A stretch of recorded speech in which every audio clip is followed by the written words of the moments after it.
शबरी का हरि मिलन। शबरी को आश्रम सौंपकर महर्षि मतंग जब देवलोक जाने लगे तब शबरी भी साथ जाने की जिद करने लगी। शबरी की उम्र 10 वर्ष थी। वह महर्षि मतंग का हाथ पकड़कर रोने लगी। महर्षि शबरी को रोते देख व्याकुल हो उठे। शबरी को समझाया, पुत्री, इस आश्रम में भगवान आएंगे, यहाँ प्रतीक्षा करो। अबोध शबरी इतना अवश्य जानती थी कि गुरु का वाक्य है तो सत्य होकर रहेगा। उसने फिर पूछा, कब आएंगे? महर्षि मतंग त्रिकालदर्शी थे। वह भूत भविष्य सब जानते थे। वह ब्रह्म ऋषि थे। महर्षि शबरी के आगे घुटनों के बल बैठ गए। शबरी को नमन किया। आसपास उपस्थित सभी ऋषिगण असमंजस में डूब गए। ये उलट कैसे हुआ?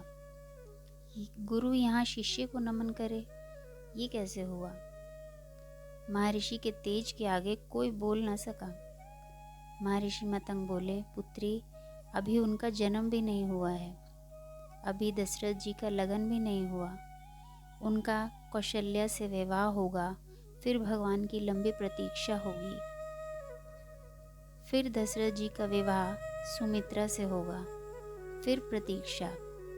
फिर उनका विवाह कैकेयी से होगा, फिर प्रतीक्षा। फिर वो जन्म लेंगे, फिर उनका विवाह माता जानकी से होगा। फिर उन्हें 14 वर्ष वनवास होगा और फिर वनवास के आखिरी वर्ष माता जानकी का हरण होगा। तब उनकी खोज में वे यहाँ आएंगे। तुम उन्हें कहना, आप सुग्रीव से मित्रता कीजिए, उसे आतताई वाली के संताप से मुक्त कीजिए।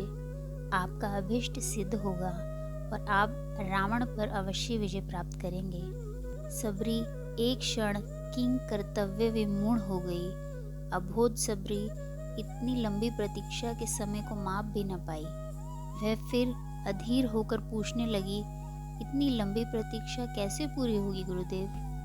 महर्षि मतंग बोले, वे ईश्वर हैं, अवश्य ही आएंगे, यह भावी निश्चित है। लेकिन यदि उनकी इच्छा हुई तो काल दर्शन के इस विज्ञान को परे रखकर वे कभी भी आ सकते हैं, लेकिन आएंगे अवश्य। जन्म मरण से परे उन्हें जब जरूरत हुई तो प्रहलाद के लिए खंबे से भी निकल आए थे। इसलिए प्रतीक्षा करना, वे कभी भी आ सकते हैं। तीनों काल तुम्हारे गुरु के रूप में मुझे याद रखेंगे। शायद यही मेरे तप का फल है। शबरी गुरु के आदेश को मान वहीं आश्रम में रुक गई। उसे हर दिन प्रभु श्री राम की प्रतीक्षा रहती थी। वह जानती थी कि समय का चक्र उनकी उंगली पर नाचता है। हर तरफ फूल बिछाकर हर क्षण प्रतीक्षा। शबरी बूढ़ी हो गई, लेकिन प्रतीक्षा उसी अबोध चित्त से करती रही। और एक दिन उसके बिछाए फूलों पर प्रभु श्री राम के चरण पड़े। शबरी का कंठ अवरुद्ध हो गया। आंखों से अश्रु की धारा फूट पड़ी। गुरु का कथन सत्य हुआ। भगवान उसके घर आ गए। शबरी की प्रतीक्षा का फल ये रहा कि जिन राम को कभी तीनों माताओं ने जूठा नहीं खिलाया, उन्हीं राम ने शबरी का जूठा खाया। जय सिया राम।